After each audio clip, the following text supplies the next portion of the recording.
emocion I papërshkruar kur I dëgjoj të shprehen, shkruajnë dhe të lexojnë në gjuhën shqipe. Fëmijët të lindur e të rritur në Mërgat. Kemi edhe nga rajone të ndryshme, nga të gjitha trojet shqiptare, me pakicë ose mos interesim që kanë vetëm shqiptarët e Maqedonisë mas paku. Shteti I Maqedonisë neve asesin nuk kemi asnjë ndihmë, do të kisha apeluar që dhe t'ju them që gjuha shqipe është baza e të gjithë gjuhëve të tjera.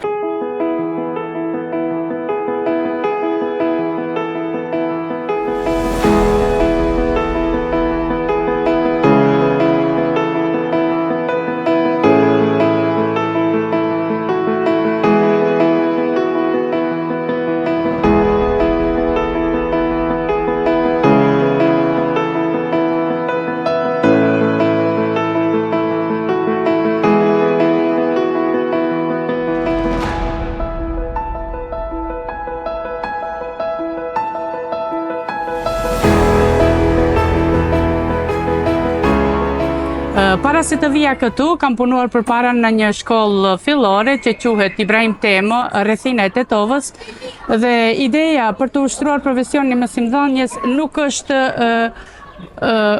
zbehur asesi nga prej kur kam ardhur këtu, por përkundrazi aty më ka ndetur mendja. Dua tregoj si ka qenë ideja, do të thotë ideja ka qenë rregullisht, por kur na kemi regjistruar vajzën në klasën e parë këtu, megjithëse fëmijët këtu më kanë lindur, unë asnjëherë nuk mendoja që vajza të filloj pa abetare, edhe djali po ashtu. Kështu që u interesova, ku është shkolla shqipe, e pas që e kisha shumë afër dhe më njëherë regjistrova. Atë vit klasën e parë vajza I përfundoi shkronjat, klasën e dytë filloi edhe djali, edhe ai përfundoi shkronjat, dhe në klasën e tretë të tyre të vajzës, prindërit e shkollës shqipe më ofruan që unë të zaventsoj kolegen time për arsye të ndryshme që ajo duhej të ishte më larg me banim, dhe unë fillova të punoj në shkollën shqipe, kështu që më plotësua dëshira.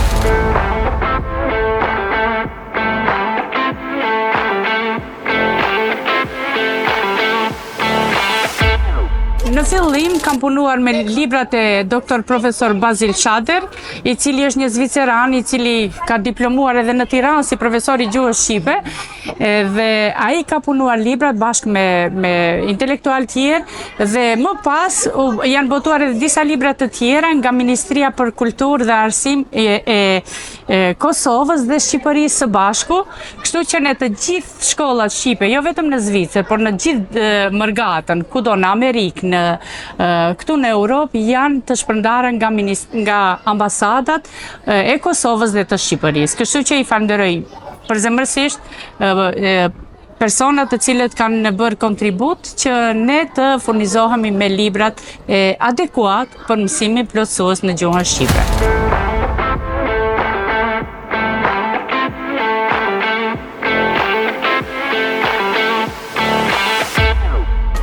Është një emocion I papërshkruar kur I dëgjoj të shprehen, shkruajnë dhe të lexojnë në gjuhën shqipe. Fëmijët të lindur e të rritur në Mërgat. Dua të shpreh falënderim për prindërit dhe kryesinë e Këshillit të Prindërve, të cilët I sjellin fëmijët në shkollën shqipe dhe I kanë mbushur plot klasën. Në fillim unë kam patur vetëm një klasë, ndërsa me interesim të madh dhe me bashkëpunim me prindërit, unë tani I kam 2 klasë. Gjithsesi kam 34 nxënës dhe punoj vet aty. Aty mësojmë të shkruajmë, të lexojmë, të mësojmë historinë, mësojmë gjeografinë e vendeve nga vim.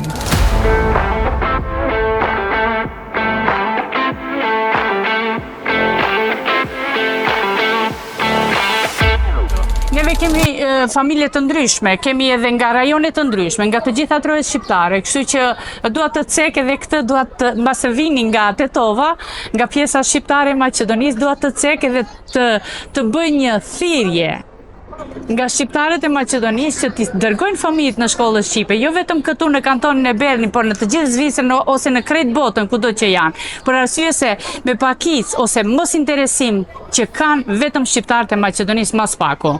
Neve numrin më të madh kemi nga shqiptarët e Kosovës, kemi nga shqiptarët e Shqipërisë, kemi nga Presheva e Bujanoci, ndërsa nga shqiptarët e Maqedonisë me pakicë. Kemi disa familje që I kanë sjell prej fillimi dhe I sjellin edhe më po jo tjerët. Kështu që i kanë të drejtuar fëmijët dikun tjetër, po jo në shkollën shqipe. Do të kisha apeluar që dhe t'ju them që gjuha shqipe është baza e të gjithë gjuhëve të tjera, jo vetëm gjuha shqipe, po gjuha amtare. Nëse fëmijët, ne që i rrisim këtu në diasporë, unë punoj edhe në shkollën zvicerane 4 ditë, një ditë në shkollën në shqipe, edhe i shoh se të gjithë italianët, për shembull, spanjollët, portugalët, tamilët, të gjithë i dërgojnë fëmijët me shumicë në shkollat e veta të mësojnë gjuhën amtare, për arsye se studiuesit zviceran kanë vërtetuar që gjuha amtare është baza e të gjithë gjuhëve të tjera dhe njeriu sa më shumë gjuhë të di, aq më i ditur është.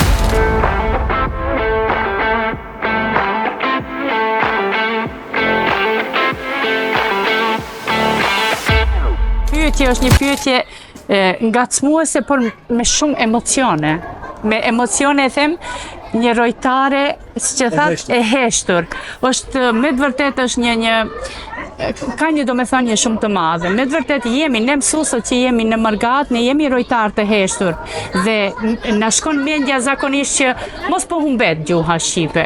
Por më shumë shpresat i kam të humbura në kohë të fundit, kur kam lexuar në internet, shoh zakonisht lajme që vijnë nga Dheu, veçanërisht në pjesën shqiptare të Maqedonisë. Para disa ditëve lexova nga profesor Vebiu, i cili shkruante për shkollën nga Vinta i Malsisë, që është mbyllur shkolla. Nga kjo mund të themi që nëse një pemë drunjët i thahen, nuk mund të presim ose të shpresojmë në degët e pemës, që do të thotë kur atje mbyllen e vinë, largohen nga vendi, vinë këtu dhe këtu nuk vazhdojnë gjuhën shqipe. Prindërit nuk ju flasin gjuhë shqipe në shtëpi për arsye se turprohen shqiptarët, jo si nacionalitetet tjera. Edhe këtu do t'ju boja një thirrje shqiptarëve, kudo që janë. Lutem që fëmijën, kur ta çojnë në gjumë, të ja lexojnë një libër shqip, kur të ngrihen në mëngjes, të flasin shqip, kur të kenë kohën e lirë, t'ja japin fëmijës. Fëmijët nuk duan vetëm gjëra ekonomike, telefona, laptopa e gjëra të tjera, po ata duan kohë, ata duan dashuri t'u japim.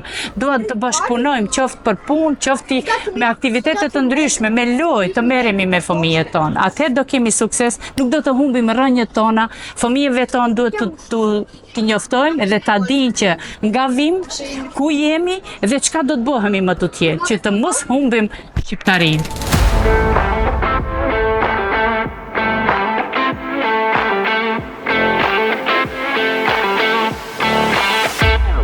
Një keni shumë të drejtë që bëni këtë pyetje, për arsye se unë mund të flas me fëmijë për prindërit të cilët fëmijët vinë në shkollën shqipe. Unë kam fat që jam e rrethuar me disa familje shumë punëtore, familje të cilët japin shumë për atë dhe dashuri për gjuhën, kulturën dhe traditën shqiptare. Ata i ndjekin rregullisht fëmijët që i bien në shkolla shqipe, në aktivitete tjera, por çka bëjnë ata përveç se bëjnë detyrat ose angazhimet që i jep shkolla shqipe, ata ndihmojnë shumë edhe në shkollën me detyrat që i jep shkolla e rregull zvicerane. Neve unë dua t'i falenderoj prindërit, me të cilët bashk bëjmë festat kombëtare. Bëjmë festën e flamurt 28 nëntorin, bëjmë pavarësinë e Kosovës. Kemi bëjmë tani kemi me 21 qershor, kemi festën e shkollës shqipe, festën e abetares. Dhe aty nxënësit bashkë me prindërit, ata ushtrojnë në shtëpi pjesët që ju jap unë. Dhe kur bëhet festa, prindërit bashkë me miqtë e miket e veta vinë, i shohin dhe fëmijët paraqiten në skenë, ti mendon se je në dhe jo këtu, flasin, shprehen dhe lexojnë shumë bukur, dhe këndojnë e recitojnë bukur në gjuhën amtare, në gjuhën shqipe.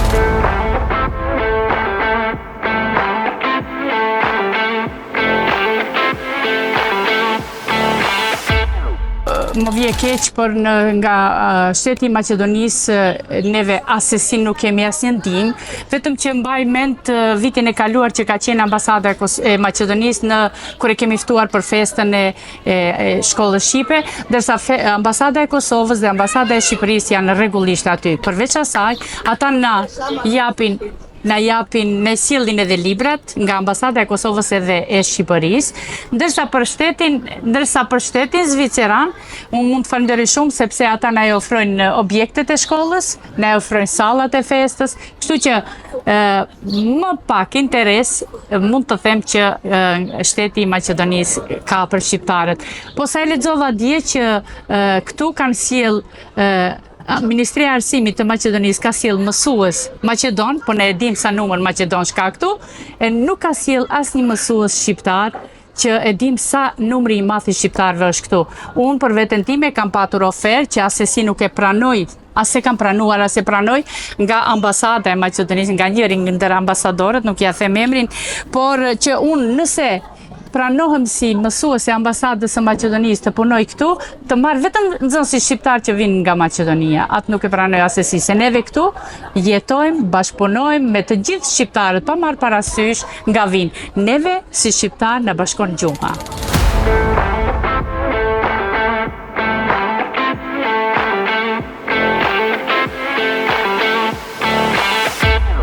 Atëherë, mërgjimtarve do t'ju thoja kështu: të dashur mërgjimtar, mërgjimtare, të dashur shqiptar dhe ju shqiptare. Fëmijët janë gjëja më e shtrenjtë që kemi, prandaj që të mos i humbasim ose ti tjetërsojmë, jepni kohën tuaj të lirë fëmijës që e doni shumë. Luani dhe flisni në gjuhën shqipe, në shtëpi e kudo që shkoni, sepse nuk është modernizim të flasim me fëmijën edhe mes vete në gjuhë të huaj. Kur të shkojnë në gjumë, lexoni libra dhe dërgoni sa më shpesh në qytetet prej nga keni prejardhjen, që të dinë nga vinë kush janë dhe kush do të jenë. Gjuha shqipe na tregon identitetin ton kombëtar, përcjellni brezave kulturën dhe mirësinë që ka kombi shqiptar. Falenderoj kryeredaktorin e Medias një Histori, të nderuarin Emir Hamzin, duke e përgëzuar për punën e palodhur dhe njëkohësisht ju uroj shumë suksese në jetë, në punë edhe shumë dashuri me familjen.